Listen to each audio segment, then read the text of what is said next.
Yeah, welcome everyone to the LDM Perspective. It's a really interesting topic we got on today. Why should we vote? I'm sure a lot of people have thought about this or not thought about it much. So I'm your host. My name is Mo. I'm joined here by my co-hosts and friends. Cam. Kojo. Yeah, welcome guys. And obviously we've got an audience in the conversation today. Let's just kick it off. Let's go straight into it. So this conversation is actually a funny one because it started from our community WhatsApp group, and Kojo, I think it was you that sent the video of Kanye West. Yeah, and, I woke up and I saw Kanye was on one, so I just thought I'd share with the rest of the group, and that kind of kicked it off. Yeah, no, I know. With him, it's quite worrying, his whole situation, because he's had quite a few episodes, the whole bipolar thing, and I know that he was running to be president, and in the group I made the comment that so personally I reckon that people shouldn't vote in the sense of the options that they've got, but if they are to vote, I think in America their best option is Trump.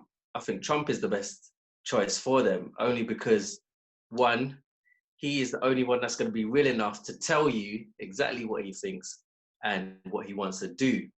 And I feel any other opposition, Biden or whoever, they all play the same game, as in they think the same way, but for them they hide it and it's not blatant up front. And I feel as a community, we can look after ourselves and challenge things a lot better when our enemy is clear in plain view in sight. You know exactly how to deal with that. So yeah, that's just one of the things that came up. I don't know what you guys' thoughts are in terms of the whole American elections and voting and stuff. Like I said, vote Trump, innit? Republicans. Oh, mate.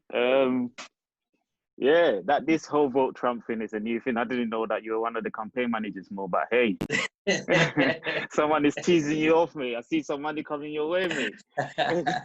Good on you, mate. At least you're making some money on that side. Yeah, I think it's an interesting situation, isn't it? I guess for me, this whole Kanye trying to, be part of this whole political world was interesting to me, innit?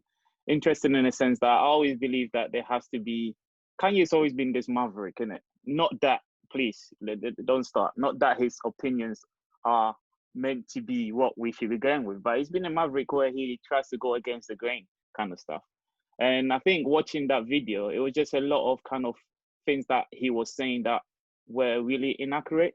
And I think obviously for him, as you mentioned before, he's coming from a dark place. There are some mental challenges that he's trying to battle, which then even makes his more comments even more dangerous at this point. But just going back to the point of in America, some of the choices that they have between Biden and Trump, I'm a bit indifferent in it, because I guess, yeah, it's difficult to say which one they should vote for per se. So yeah, I guess that point I might just stop here at this point, but I wouldn't necessarily say vote for Trump or vote for Biden, or I would not necessarily say don't vote at all. I just don't know what options are really out there, especially when you're given two options where you might find difficult to align what your beliefs are to what that political party is trying to do.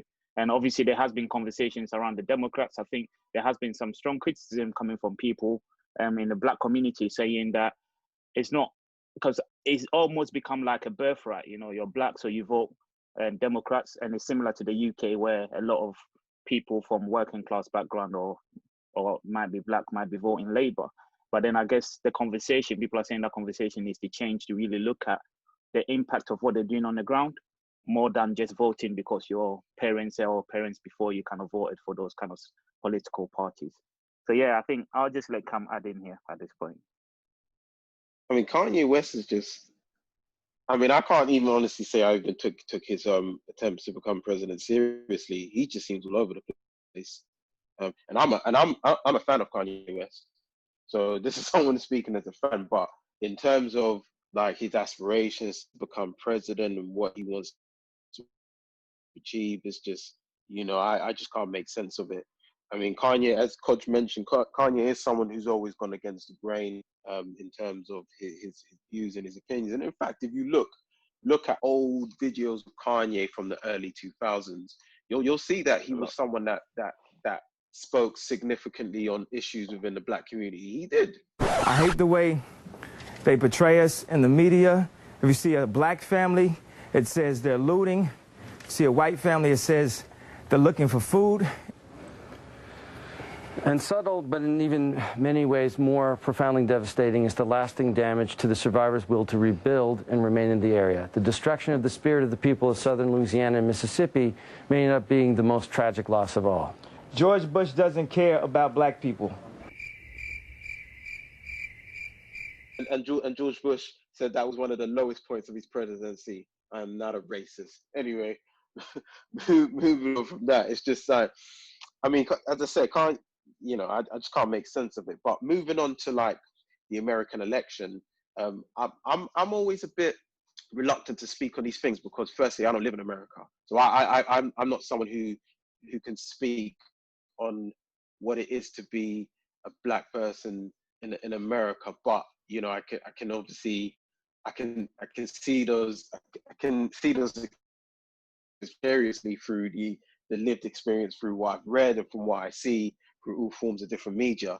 And I've got family in America, so I've even had conversations with cousins in America who've spoken about, and he was someone that really supported like Barack Obama. He was out campaigning when Barack Obama was elected as president. And from his perspective, he can't, his whole thing is he's not going to vote for Trump, but he doesn't feel as though Biden's a better option. If he said, if you look at Biden's, and this is his experience, if you look at Biden's history in terms of his attitude towards the black community in America, and I think the main thing he emphasized was this free strikes law that was brought in by the Clinton administration in the 90s, and how as a result of that, a lot of black people were incarcerated as a result of that particular policy. And that was something that Biden supported. And his whole thing was like, if you actually look back at his history, he hasn't really done anything for the black community. And even as he's running now, what is his agenda for the black community? What is he going to do about what's been happening with the police brutality? What is he going to do about inequality within wealth and health and certain services within certain black communities? There's a question of what is his agenda? What is he actually doing? And he doesn't know what it is. So is he really the better option to Trump? I mean, based on what I've seen and what I've read, I'm not really, I don't know. I don't think he's I don't think you could say he's miles ahead of Trump in terms of his agenda and trying to bring some level of progressiveness into America. And I think when this particular conversation even popped up in the chat, which is what sparked this particular conversation, that's what I was saying. I was just like, from one perspective, he might be the lesser of the two evils, if you want to, quote unquote, if you want to put it that way. But being a lesser of the two evils, he's still evil. Okay. Yeah. Wow. I mean, I've tangled with they call them the never Bidens, people, progressives who are ostensibly left-leaning people who just refuse to vote for Biden because they see him as a corporate Democrat. He's still right-wing for them. But I've rarely come across those kind of people who would actually advocate for Trump. So I was actually taken aback when you made the point on the WhatsApp group, Mo. I thought you were kidding. I thought you were just being, a bit ironic. But wow, I'm stunned. Anyway, so I mean, the first point, the first argument I'd make against voting for Trump is we've seen the harm he can do. You made the point of better the devil. Someone made that point. Exactly. We know this particular devil. I'll give you an example with so when the Trump administration came into power, one of the first things they did as part of their gutting regulation was disband the pandemic response team, which had been in place during the Obama years, and I think prior to that under the Bush regime. And as a result of those actions, banning of this team, that's why the US was so poorly prepared for the COVID-19 crisis. And if, as many of you would know, Black people are disproportionately affected by that. You know, Sorry, Judah, I do want to just say one point. That doesn't mean that someone else would have handled it better.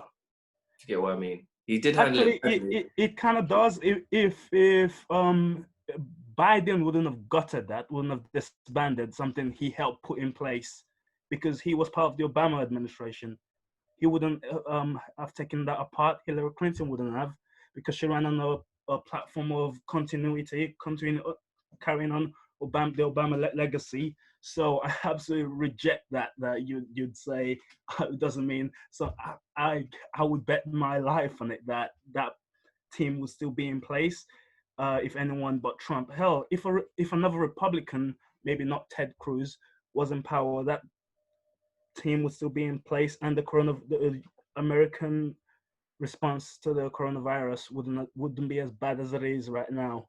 Another point I made on the WhatsApp group was, so another one of Trump's policy agenda is to repeal and replace the Affordable Care Act, also known as the Obamacare.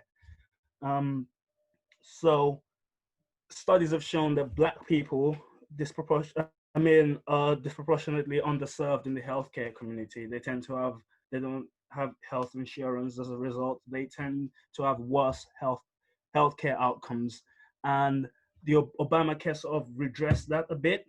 Now, Trump couldn't get rid of it in his first term, but he's currently, I think, trying in the Supreme Court to get rid of it. And if he wins a second term, and Ruth Bader Ginsburg, one of the Supreme Court judges, dies, and he gets to appoint the next her replacement, then the Obamacare is gone. And if Obamacare goes, about 22 million people get thrown off healthcare, and Black people make up a significant proportion of that 22 million people. So you're essentially telling people to vote to punch themselves in the face by telling them to vote for Trump. Biden has promised to not only safeguard Obamacare, but to expand it, which would give more people, including more Black people, healthcare. So those are just two arguments why I would not advise. In fact, I'd advise Black people to vote for Biden, not to sit at home. Biden isn't my cup of tea either. I'd have preferred Bernie Sanders, but you know, these are the choices we have. And Cam made the point about the lesser of two evils. In an election, you always want to vote for the lesser of two evils, because the lesser of two evils is the lesser of two evils. If I'm faced with someone who's going to build 1,000 concentration camps and someone who's going to build 100 concentration camps, I'm going to vote for the person building 100 concentration camps, because at the end of the day, it's all about harm reduction, keeping harm down as much as you can. You know, politics is the art of the next best thing. You're never gonna get your perfect ideal outcomes. Can I just say, what I will say is, I'm not advocating for anyone to vote for Trump. Actually, that's not what I'm saying. In fact, I'm not even saying you should vote for Biden. I'm actually kind of saying complete opposite. I'm saying, you know, if there's no candidate that fulfills the particular needs or that fulfills the agenda that you want advanced, then you shouldn't vote for any one of them.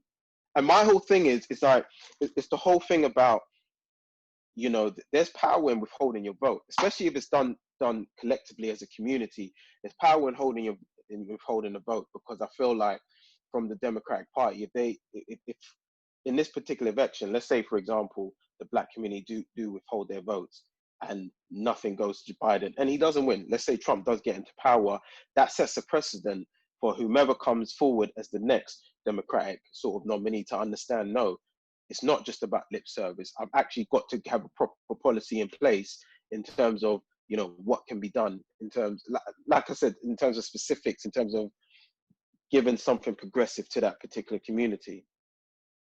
Yeah, and for me, I would say I definitely share Cam's sentiments in the best. I'm not actually saying people go to the polls and vote for Trump.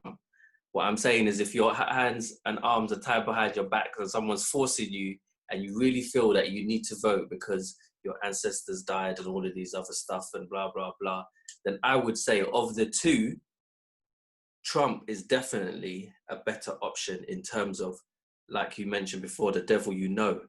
There's no point in speculating in something else. And I do also feel, I agree with all the 2 points that you made in Jude in terms of the whole Obamacare stuff and all those things that he's taken away.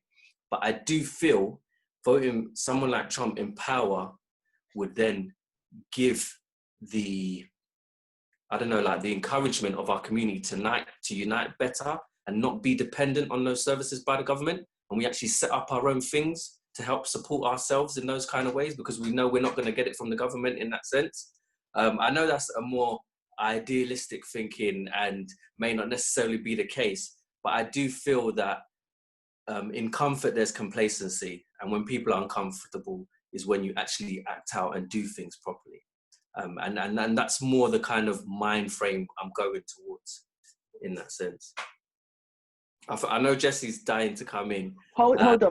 Before Jesse comes in, let me make a quick statement and say, if you'd rather be idealistic and hope for Black people to unite and fix, the problems in the community, why not be idealistic and vote for the candidate you actually believe in?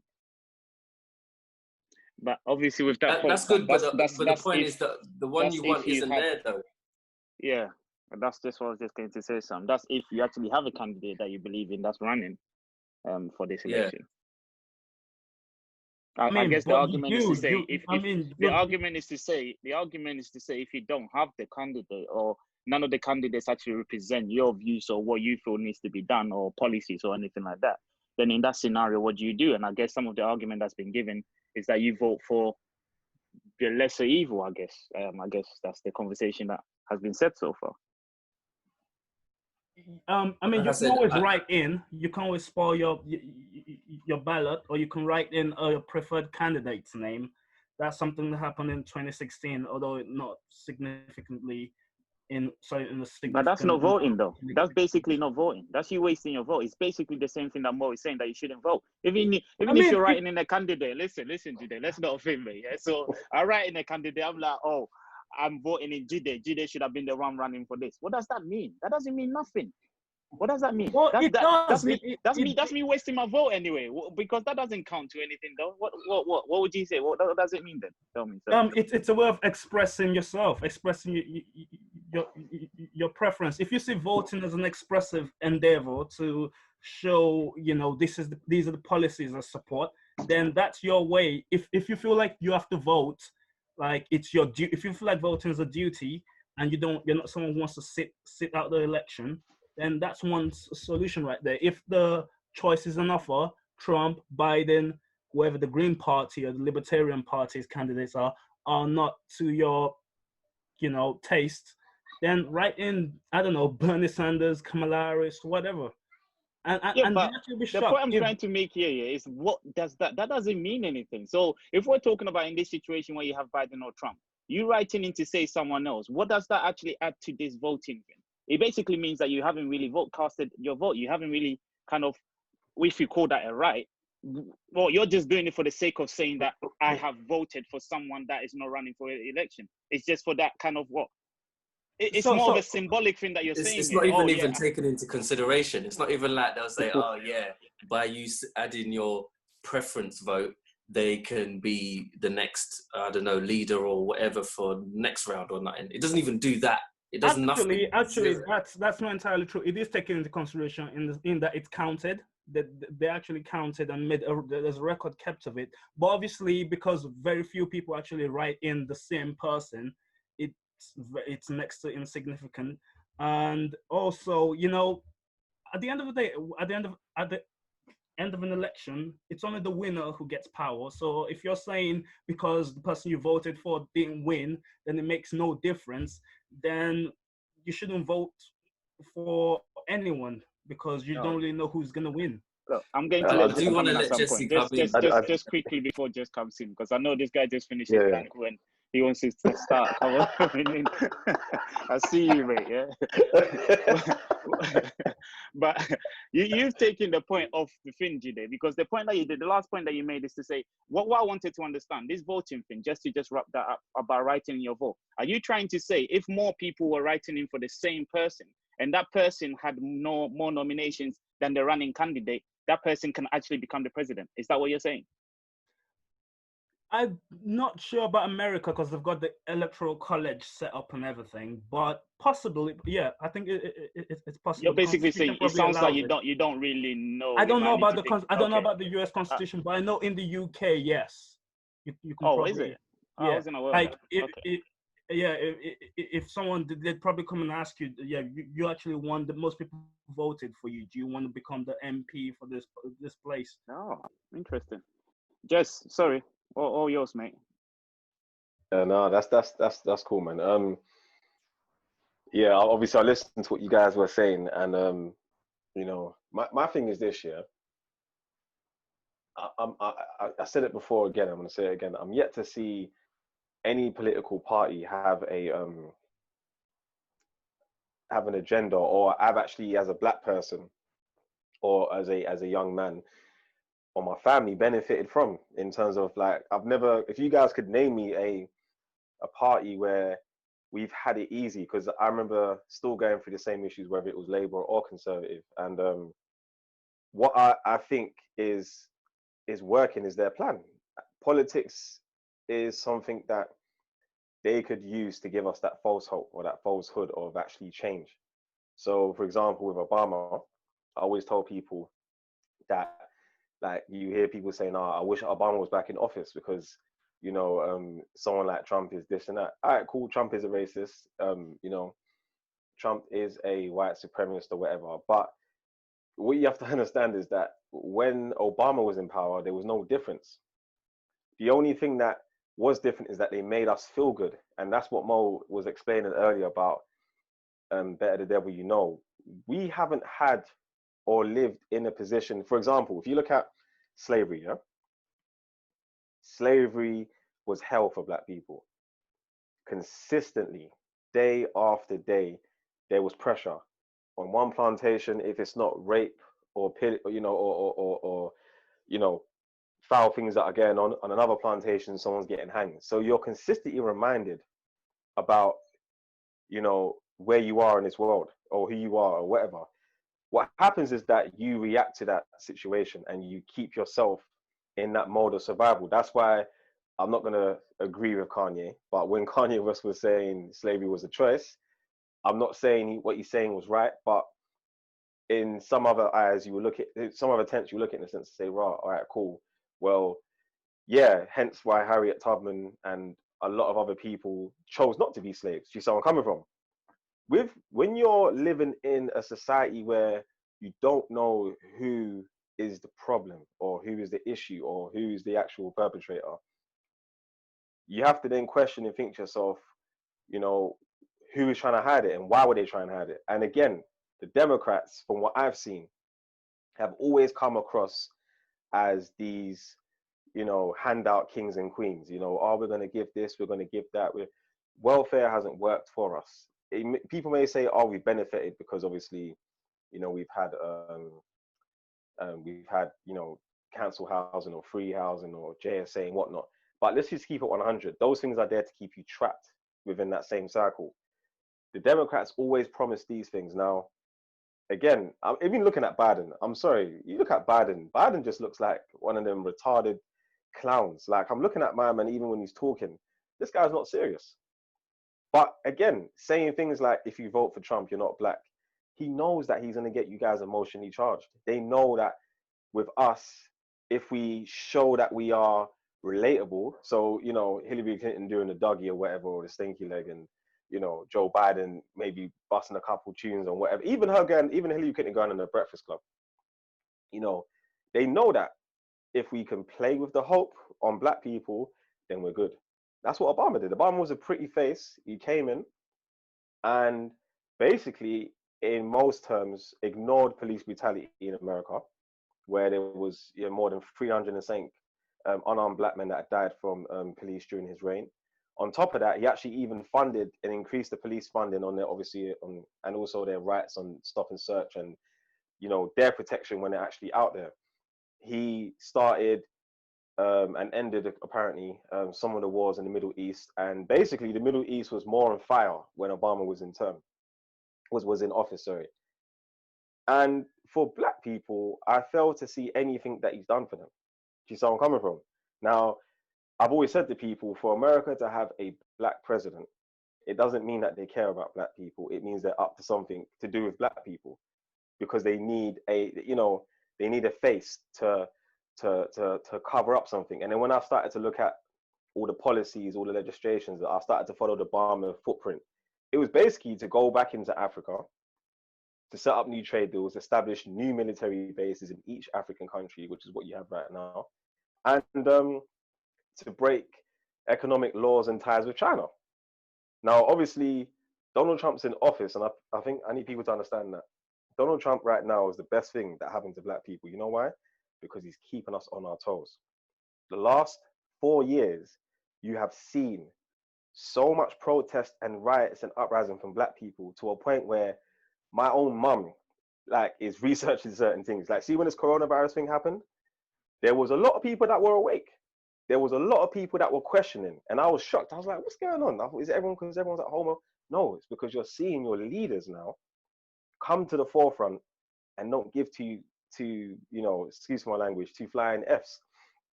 Yeah, Boris is telling you lot to stay at home. He's saying that you should save lives. But the guy that invented that slogan, Dominic Cummings, went to drive 31 miles to get an eye test. What happened to him? Nothing. Yeah, Boris apparently caught COVID, and it was the same NHS staff that helped him and helped him recover. How did he thank them? He gave them a clap. But there's no pay rise. You see where I'm coming from? There's so much different things happening, and I feel like, when you're looking at politics nowadays, it just doesn't work for us. Now, am I saying not to vote? At the moment, right now, you could vote for two lesser evils, but that's like me saying to you, would you rather get shot or stabbed?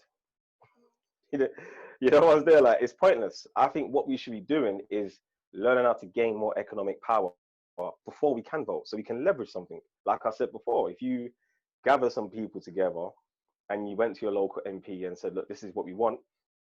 All right, cool. I understand voting in the UK locally is basically voting for whatever party, whatever. I understand that. But if it means that there's a few individual MPs that you've got, tabs on, or you can put pressure on, even in the Conservative Party, the Conservative people, they love business. They like integrity. So if you can show that, this is why, look at their relations with China. Trump wasn't obviously happy with them taking the Huawei deal. They took it anyway, although it's been terminated. But they still have very, very good relations with Hong Kong and China because they respect money and business. Trump, obviously, on the other hand, is a bit different. That's because China right now is at the top of trade. But Britain doesn't care. Britain's like, well, we'll work with whoever's. Can you guys understand where I'm coming from? So with the politics situation right now, I feel like we need to really, because if I was to ask you guys, okay, cool, what has Biden in his policies said he's going to do to help the black people or the black situation right now in America? But he's got none. No offense, Jesse, but just because you don't know what policies Biden has for the black community doesn't mean he hasn't got any. A lot of people don't do the basic. We have information at the tip of our fingers. Show me the policies. He's got several. He's actually got a page on his website dedicated. Show me policies. Show you. All right, I will just put a link in the thing right now. Yeah. Or even tell me a few of the policies. /Black America. Right there. Just click on that and you can see several. And I will actually reel some off just for you, just for the whole group to see. So in 2013, Obama-Biden administration implemented the long-standing court-supported view that lending practices that have discriminatory effects can be challenged even if discrimination was not explicit. The Trump administration scrapped that. The Obama-Biden administration implemented the Fair Pay and Safe Workplace Executive Order, which required employers to comply with labor and employment laws. Trump scrapped that. So there's so many policies out there which have look at this, black communities, and Trump gutted these things. So that's a reason not to vote for Biden, because Biden will be Wait, what policies black. sorry, Other than just that, before you to come in, say, let's get come in when Jide finishes, please. and then Okay, you yeah, come in, cool, yeah. leaving that point aside, to say Biden doesn't have any policies for that aimed at black people is just misinformed. I'm sorry, it is. I Because wanna it's right there let me in black respond to and that. white. Let me Now, respond to that. if Yeah. if After you you want to finish, yeah. say he's lying or you don't believe him, that's one argument. That you can make that argument, and I may even join you in that argument. But to say he hasn't got anything, come on, let's not misinform, each other here. When I say he hasn't got anything, I've just looked right now what you just sent me, yeah, and I'm gonna read out just two, yeah. So he says the Biden plan for Black America will advance the economic mobility of African Americans and close the racial wealth gap and income gaps, yeah. He's also said he will make far-reaching investments in ending health disparities by race. He's going to strengthen America's commitment to justice. He's going to make the right to vote and the right to equal protection real for African Americans. You have to understand, this is what these men say every year. Those are promises. They always make promises, but no actual methods of how they're going to do that shit. Those methods are outlined on that page. Sorry. Look, I need to come in at this point. Sorry. Sorry. Jide, sorry. I think just going back to the point that Jide made, Jide is just saying that there are some policies. It's just off the back of the thing that you mentioned, just to say that there isn't. He is not necessarily saying that they're going to adhere by those policies, but he's saying we shouldn't misinform and say that there are policies. I guess the conversation for whether those policies, how tangible they are, how are they going to be implemented, because they are fancy words, are a different conversation. But just before we get onto that, Cam, I know you said you needed to come off. Do you want to make this point, or are you still there, Cam? Yeah, no, it actually was sort of like a point towards Jess. So I know the point that you made in terms of like the system within the UK, at least you were saying you can't say that we've benefited, and when I say we, I'm assuming the black community haven't really benefited much from the UK system, and you mentioned, I mean, I would just say you mentioned that social housing was a trap in terms of keeping people in a particular way, but I mean, could it also not be the case that, there's an argument against that, simply because, I mean, with social housing, you've got the right to buy, and even just going as far as certain things like even getting education within the UK, we have a system here where up until secondary school, I mean, up until like sixth form, or about to go to university, we're entitled to free education. And even when we do go to university,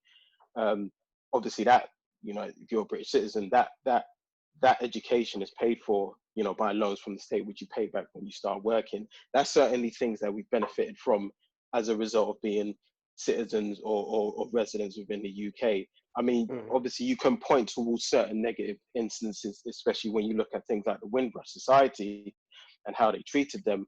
But I guess what I'm trying to say is, could you not argue that it's not completely accurate to say that we haven't benefited from the system here? What if you wanna class benefiting as education and having freedom of movement with the British passport, or if you wanna class that as benefiting, I understand where you're coming from with that. My thing is this, like you said, the council housing, you have the right to buy it. Let's look at what the council housing has done inside our community. It's broken the black family. So automatically now, if there's a girl gets pregnant right now, 70-year-old girl gets pregnant right now, what does the council do? They say to her, you can go and get a place to stay with you and your child. They don't even include the significant other, because in their head, and even I did a podcast on integration yesterday, and I was talking to one of my friends, and she was saying when she was going through the council housing processing, they were consistently drumming in her ear, well, if you had a baby, you can get it. Well, if you had a baby, if you had a baby. So essentially, if a 17-year-old girl is being told having a baby is going to get her a place, they're going to pay for her to stay at home, and she can still work part-time, and she gets other little benefits like free school meals, and you're going to jump at that. Now, what happens? What happens is this. Those parents that living inside council houses already who are struggling to carry on and work and pay rent will think, I've got 4 kids. You know, Lisa and Joe can go and get their own place from the council. And before you know it, you're pushing out kids early. There's no economic structure because you're not saying to them, like the Polish do or the Indians, let's get a council spot, we'll still live there, stay there, whatever, 4 years' time, we'll do right to buy. They're not saying that. This is why you're seeing the same negative stereotype with Section 8, with council housing, all over the world where you've got welfare and black people. It's there to trap you at that specific moment. He left some comments. He went on to say Trump did the same thing as Kanye when he announced his presidential nomination back in 2000. He didn't get past the first round. Kanye announcing his nomination might seem crazy now, but might not be in the future. For example, Ronald Reagan was an actor before he became a president. He then went on to say, did Biden not write the 1994 crime bill, which led to thousands of black men being imprisoned for minor offenses? I guess that's part of what Jesse kind of touched on around the whole 3 strikes and you're out kind of thing. Yeah, I did want to bring it back mainly in terms of the UK and you guys personally and voting, especially in the UK. So one of the things I did want to touch on in terms of the UK voting system currently uses the first past the post system. And I'm not really sure a lot of people actually even understand what that is or even knew that is the type of voting system that we use. And I did want to touch on also some myths. So one myth I believe is that just because someone doesn't vote, it doesn't mean that they now no longer have a voice in terms of any decisions being made in their community or actions or anything like that. Just because you refuse to vote, the MP or your local MP still has to represent you as a resident of that community, no matter what. That's why you get people that might vote for someone else, but just because they didn't vote for that person in power, they still can question them or make them answerable to certain things. So I think that's a myth in itself that a lot of people might use, that, because I didn't vote, I've got no right to say anything, or whatever happens, I should just accept it because I didn't vote, which is definitely not the case. And then there's the other element whereby so many people fought for our rights to vote, and by us not voting, we're dishonouring them in that aspect. And I feel that is also wrong in the sense whereby them fighting for our rights is the option to vote, not for us to just vote anyway, willy-nilly, just for someone because we have to do something. And I personally believe if you're going to vote, we need to vote on a quick pro-quo rationale, whereby if we're not getting nothing from it, we shouldn't be offering our votes. We should be leveraging our votes and using our votes to get something from it. And I feel a lot of the time, this whole lesser evil voting means you're not even getting anything back from it. You're just hoping that the one that you feel was worse doesn't get it, and then this other person gets. Yeah, there are some stuff that you said where, so I understand the point that you're making regarding the not voting, but you made a significant point when you were talking about the whole myth around voting. And one thing you said is that even if you do not vote, it doesn't mean that the person that comes into power, things that he does not affect you or you do not gain from it. The same way that it could negatively impact on you is the same way that it could positively impact on you. So if we're saying that, then would it not be more beneficial to kind of vote for the lesser evil? Because what we're saying here is that it's going to affect you anyway, even if you choose not to vote. So if it's going to affect you anyway, and you're looking at your personal circumstance, or you're looking at your community, and you're looking at the two, and you're saying, okay, this is going to be less on my community, it's going to have less impact, then should that not be the reason for you not to vote? But I'll leave that in the air for you to come back to that at some point. The point that I was just trying to make is that even just going back to the last election in 2018, I believe, there were 67.3 people that kind of voted in that last election. And there was a decline of 1.something%. And I think from 1990, there's this company by the name of International IDEA. So they run the voter turnout. So they run voter turnouts and in a lot of countries just to understand what is actually happening. And they've seen a decline since 1990. Whereby I mentioned this 67.3 in the UK, which meant that 37.7 people that actually has the right to vote chose not to vote. And then it goes on to explain that some of the reasons as to why there is a low turnout. I think the main reason what they were talking about this whole decline is that the lower turnout is usually associated to like voter apathy or mistrust in the political process. The comment that Mo and Jess are kind of making kind of goes along with that ideology. Maybe there is a mistrust in the political parties, hence the reason why people are more advocating not to vote. I'm not sure what you guys think, but there is some kind of there is stats to back up that kind of ideology of not voting because you do not necessarily trust the political parties that are kind of put in front of you. I mean, just to add on to the point, I think we actually saw that.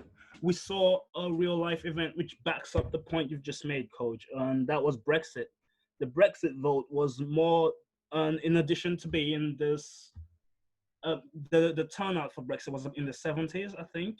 And that was high because that was actually, many people saw that as a chance to give the establishment, the elites, the politicians who they felt had ignored them for decades, a bloody nose. So these are people, the people who sort of swung the referendum were the same people who don't usually vote, but they came out in droves to vote during the referendum because that was a chance when they felt that their votes would make a difference. So I guess just to add to that, I think that supports the point, the larger point you're making. But you made the point, Mo, about a quid pro quo. If we vote, we should vote on a quid pro quo basis. If you look at the way representatives work, like elected reps in the UK and the US, they tend to tailor their policies to the people who vote for them. For example, in the UK, it's the OAPs, the old age pensioners. They never go after them.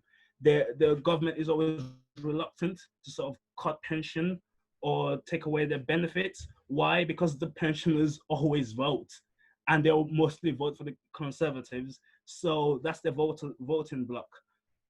So the point I'm making is, rather than sort of saying you give me some, I'm not gonna vote for you unless you promise to do something for me. I feel like if we started voting for a particular party, if that party came into power, they would think, okay, these people always vote for me. If I want to keep them sweet, I better do some things for them. And that's why you can see that today with the Conservative government. They got their majority, the red wall in the Midlands and in the North, where they took a lot of Labour seats, traditionally late Labour seats. And what was the first thing Boris Johnson did when he came into power? He promised a spending spree up there in the North to just spend money. This is the Conservative government, which is traditionally all about,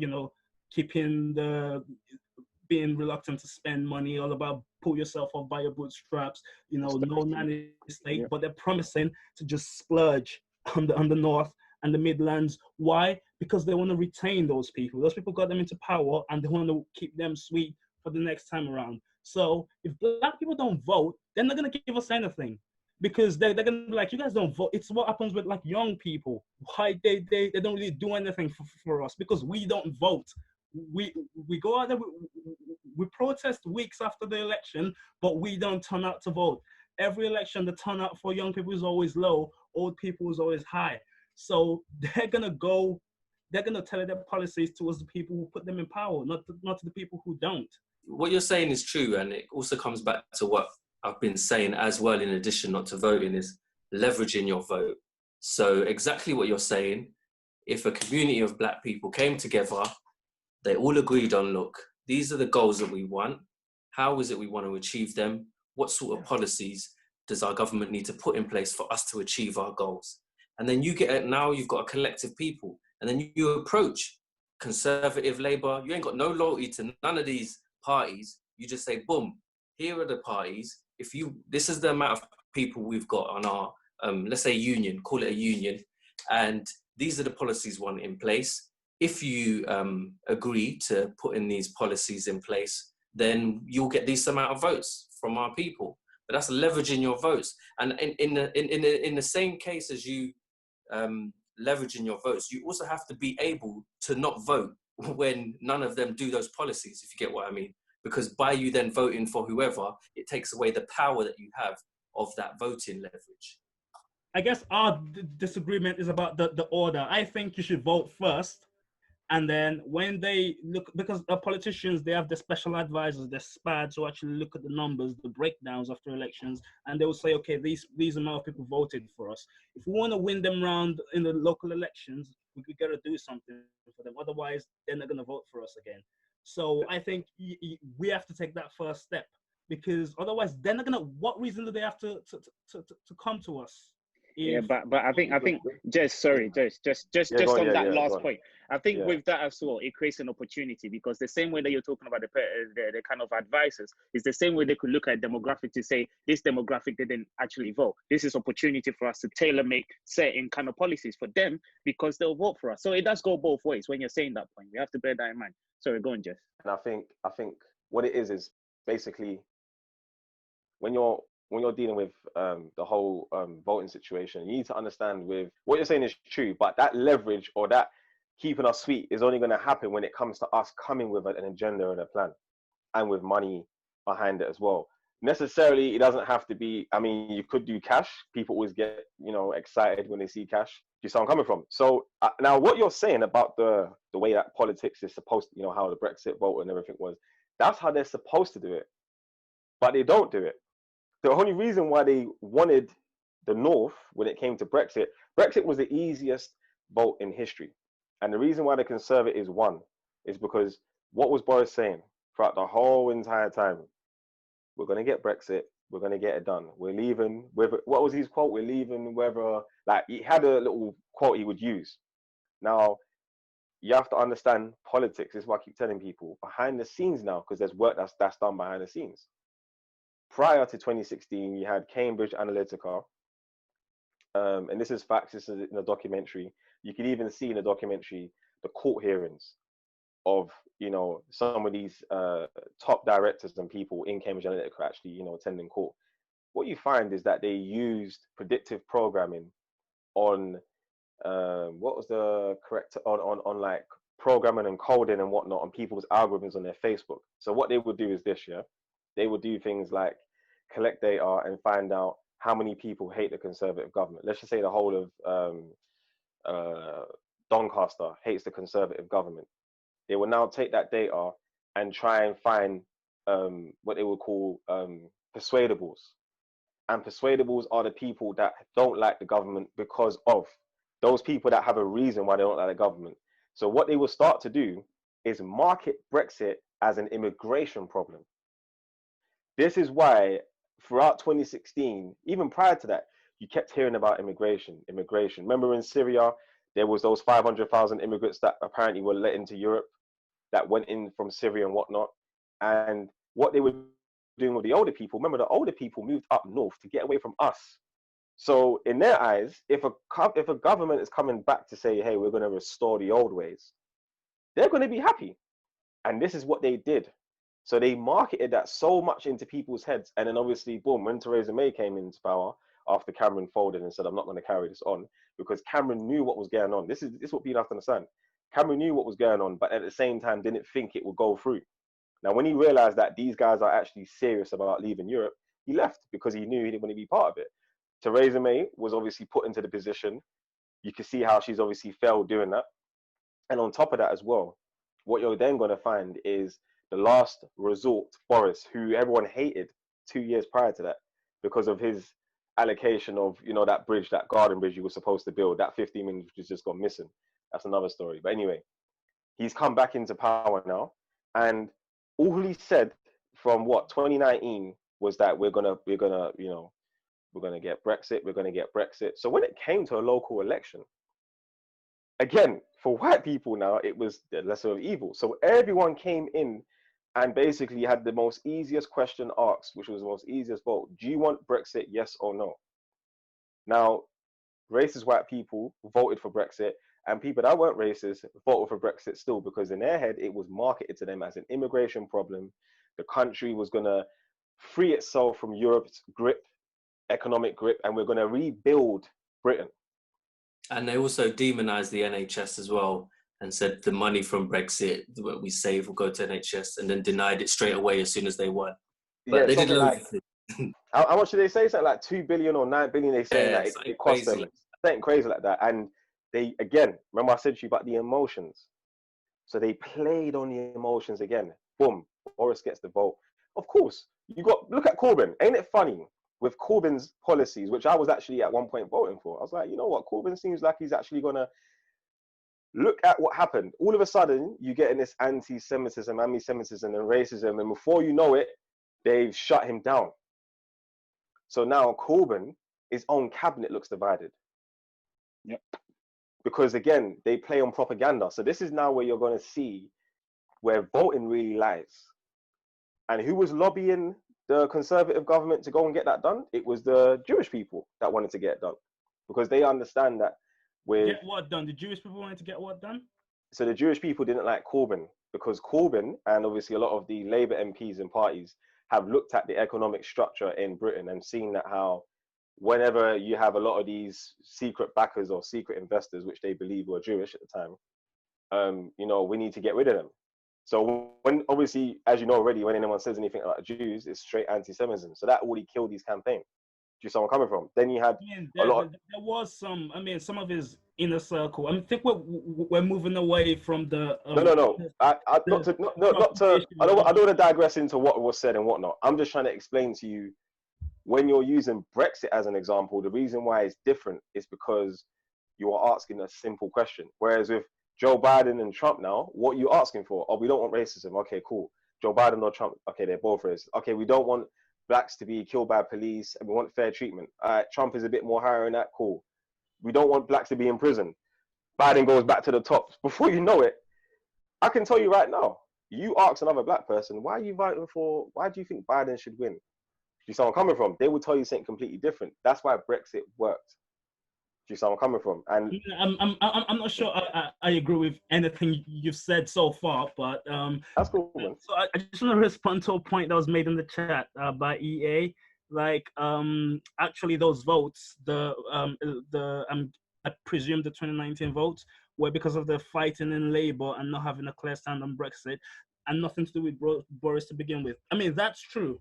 I mean, the North broke for the Conservative parties because they wanted to because they voted for Brexit and they felt the Labour Party was sort of going against that and wanted to do a second referendum. But that wasn't the point I was making. The point I was making was that Boris feels like he owes them something, and now he's promised to do something for them. He's promised to spend a lot of money on them. That's the point I'm making. That's the critical point here. So the point I'm making is, if all of a sudden black people start voting for the Conservative Party tomorrow, and in the local elections, they found out that like this Labour seats, this diverse Labour seats are getting close, and then the general election is getting close, they're going to start reaching out to us, and we're going to see their policies change. Now, I'm not saying you should start voting for the Tories, but I'm just trying to make a larger point here. Like, rather than waiting for them to come to us, it might be the case that we need to go to them.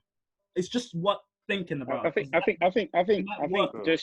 just to add to that point, because we keep talking about black people voting in order to kind of have some sort of like be at the seat to be part of that conversation. I actually haven't checked the stats, but I wonder currently in the UK, of the population of black people, how many of them are actually voting? Because then that will make this more of an educated conversation, because it could be that the stats will show you that the larger majority are voting.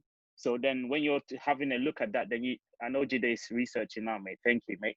And then that will make it more, you get a bit more of a balanced kind of idea behind this power of voting, whether we are doing it already, but we're not really getting that seat at the table. Yes, so the figures are low. I can't remember exactly what they are from the recent one, but our proportion of voting, it's something like less than 10%. I think the highest it ever was around 11%. And I think that the conversation around strategy is a worthwhile one, because sometimes when we get into the nitty-gritties of each individual election, it teaches us, but I think we sometimes go down, I don't know, we just end up having a conversation about things we can't fully change. But I have really enjoyed where we are with strategy, because I do think that right now we are invisible because at the end of the day, we have to play the game that has been set before us. We can't invent a whole new game at this point. I would love if we could, but that's too idealistic. We cannot change the entire political system. But for the one that we do have, we know that they respond to noise. They don't respond to silence. And so even though withholding the vote, I do agree, is a powerful thing. I think it's a powerful thing in a different game. I think in Britain, being silent, they just ignore you. You're easy to ignore. They move past you. You're invisible. You don't matter. When you start to make noise, when they start to, because the thing is, British people like to calculate your power. If there were 70% of us voting, if they had figures and numbers and they said, okay, we need to, bend to the will of these people, they will respond much faster than if we're just sitting down in their eyes, not doing anything. And so I like the idea of us presenting our votes so that they can see, hold up, I don't want to lose that 30%, or I don't want to lose that 40% next round. Let me listen to what they want, just like how they listen to the pensioners, Like I need to listen to these people because they could make or break me. Like whether or not it's our first, choice of action, we have to understand what is the best strategy for change. Yeah, And Sam, sorry guys, just quickly. Sam, do you want to touch on the message you left in the chat then? Because you kind of so the wrapped message it up. I left, it was I'm very interested in how this conversation developed, because it seems the majority of us are in agreement that we must leverage our voting power. There are only differences in strategies. So either we, one, vote first, let them calculate the size of our voting demographic so that they can start to tailor policies to our benefit, because then they'll be able to know that, okay, we could now lose X% of the vote. Or strategy two, we could withhold our vote until there are policies that do benefit us, and then we show up in full force to vote for those policies. And then they'll understand that, wow, this is the kind of thing that gets the vote.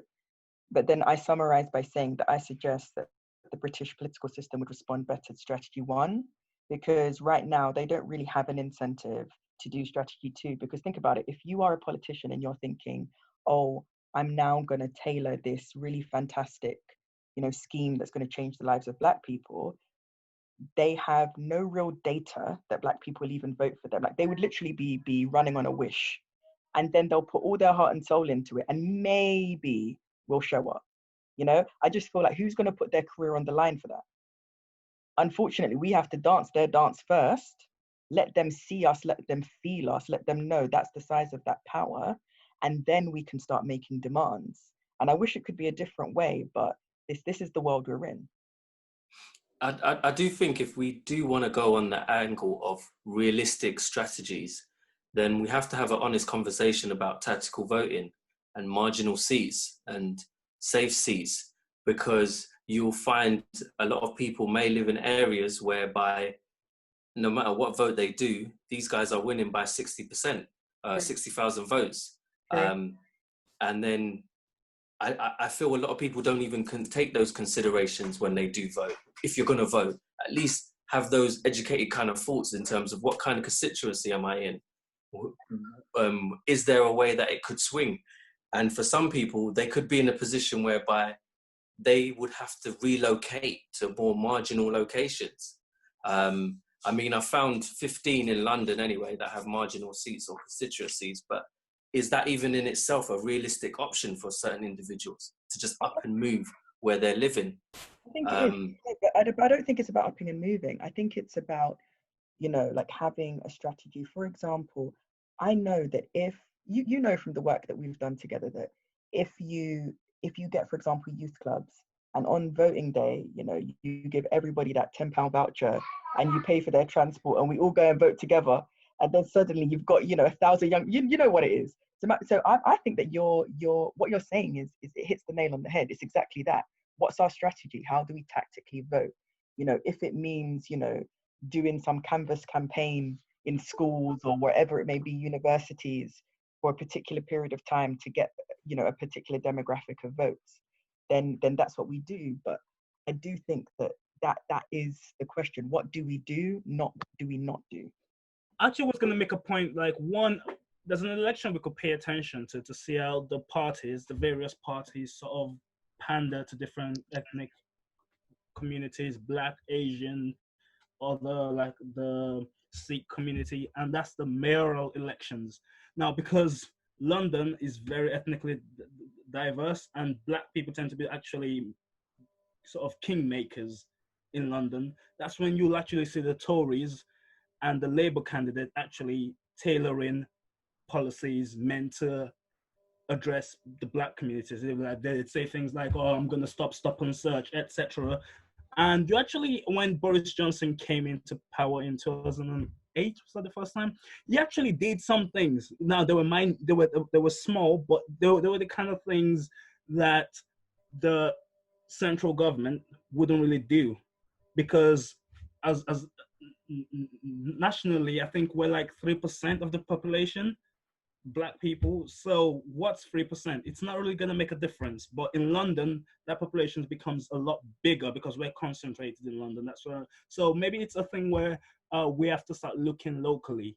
And then I think who made the point in the WhatsApp group about we should sort of look towards local governance, local elections making that difference. That may be our It was only. me. Yeah, Yeah. that may be the only recourse we have. Well, if we want to see policies that actually address issues facing our community, we're going to have to stop looking at central government and start looking at local government, the mayoral elections, the council elections. Those are the places where we can actually make a difference as a bloc, where we can leverage things like churches. I mean, pastors hold a lot of power. If they can start wielding that power and telling their congregations how to vote, I guarantee you every other Sunday there'll be a politician in there trying to have a talk with the pastor after the service. Yeah. So it's You just see, things like that. yeah.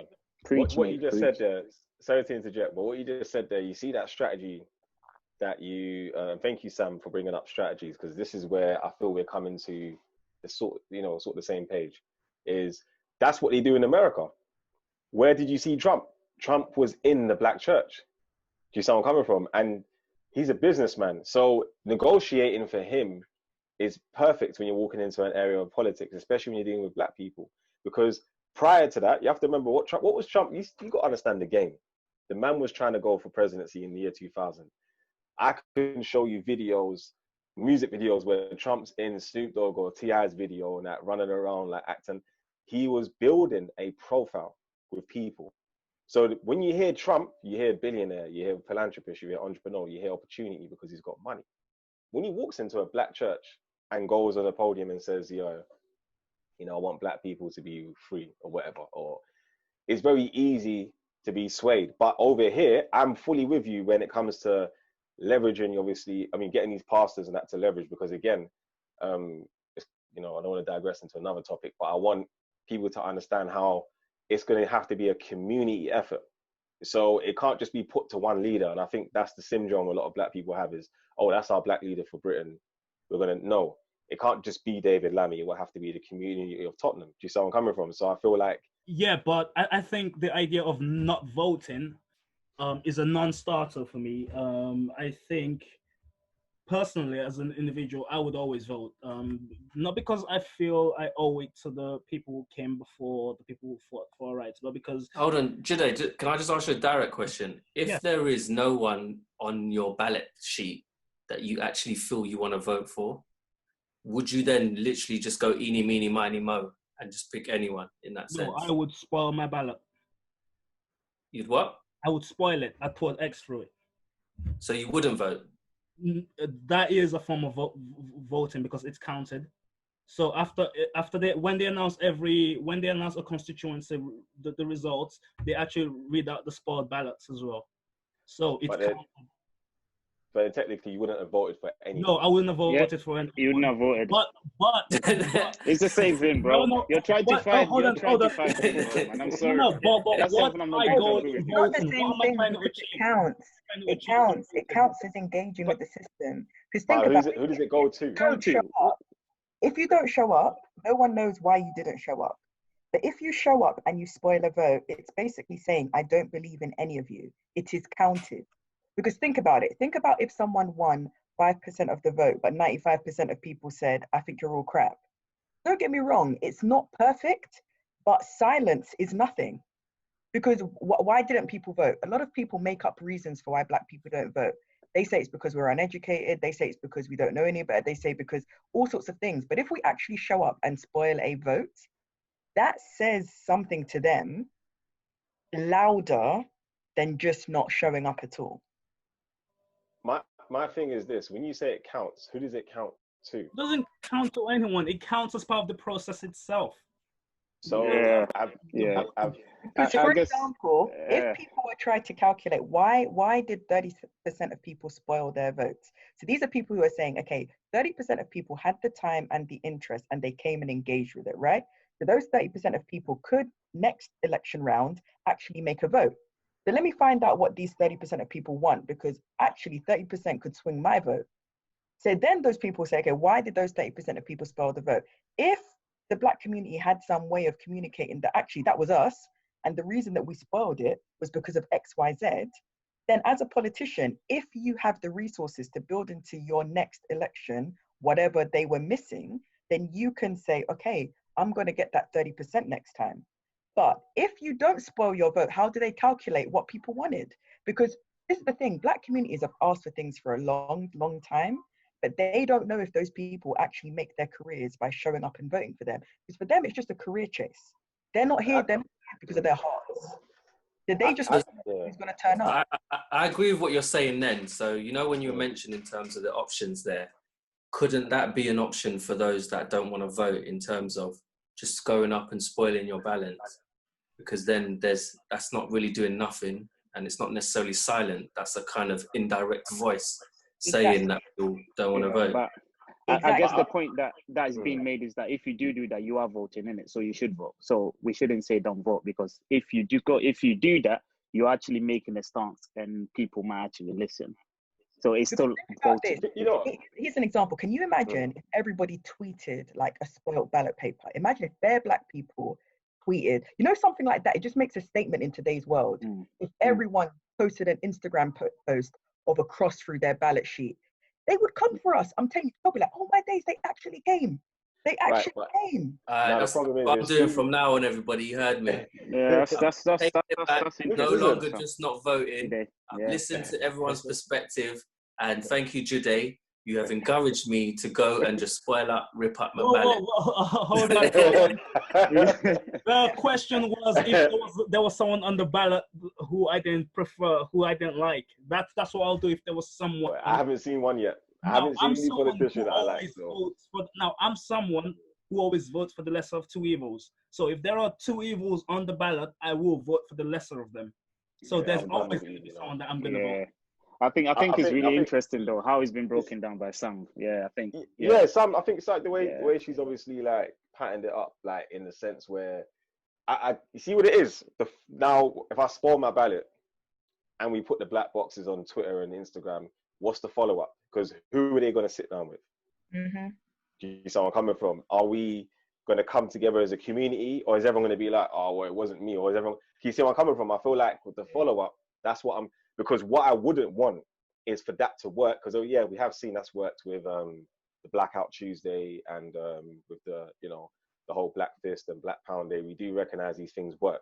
Because for example, if the movement starts and then, for example, London Perspective is advertising, if everyone starts promoting the same kind of movement, then they have reference points to where to go to find the answers. But if we just do it anonymously, they don't know where to go. But if we have, even if someone set up a fake whatever and just said boom, boom, boom, boom, boom, then whoever is retweeting, following, liking, etc., they can start from somewhere. They can say, right, London Perspective started up this idea. Next thing you know, they're on the Zoom chat. Hello. Please let me know your thoughts. Look, you know what, I must say, this has been a really, really good conversation. We do have to wrap up now. I've definitely learned a lot. I hope other people have also learned a lot. I can be a big man here and hold my hands up and say that instead of not just turning up, I will turn up and I will do what Jude has recommended to me. Black man, for the ballot. I did not recommend that. Okay? Sam recommended that. No. Jude, what you said is if there's no one on there that I don't like, I should spoil it, right? I said that's what I do in exactly. There's no one on there I don't like. Situation. Big X marks the spot.